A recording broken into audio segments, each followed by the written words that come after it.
Sabeti gye tukubye mabega Governor Bank Enkulu Professor Emmanuel Tumusiime Mutebile yavaayo n'afulumya ekiwandiiko ekiraga abakozi ba Bank Enkulu 8 abakubisa obuwumbi bwa ssente 9.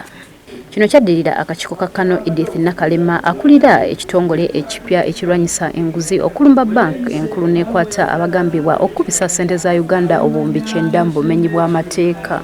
Olwaleero ekibiina kya FDC kivuddeyo ne kyennyamira olw'abakozi ba gavumenti abagufudde omuze okubba ssente z'eggwanga. Bano nga bakulembeddwamu amyuka ssabawandiisi w'ekibiina Aludi Kaija bategeezezza nga abakozi bano bwe bateekeddwa okuwummuzibwa nga bwe banoonyerezebwako. Kubanga obulamu bw'ebyenfuna bwonna mu ggwanga butandikira mu kizimbe ekyo.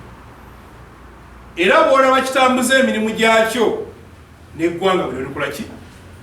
Kubanga kyekikuba ssente, kyekizitambuza, ate kyekisalawo n'ebbeeyi yaazo gy'oyinza okuyita interest rate.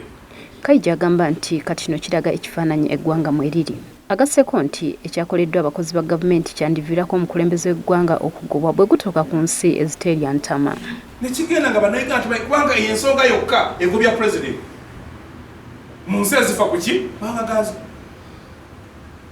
Netanyahu prime minister wa Israel mugende muna ebizibu byalina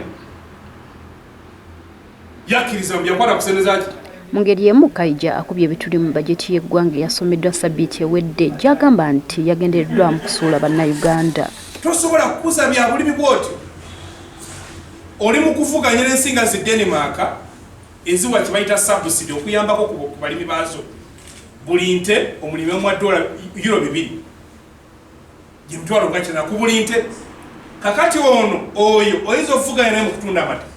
Abakozi ba Banka Enkulu 8 bali baggalirwa ku kitebe kya Ssemwayi okubuuzibwa akanana akataano nga ne buli kati bakyakuumibwa ku Ssemwayi ng'okunoonyereza bwe kugenda mu maaso. Christine Nachimuli, Delta TV, Amasukulu.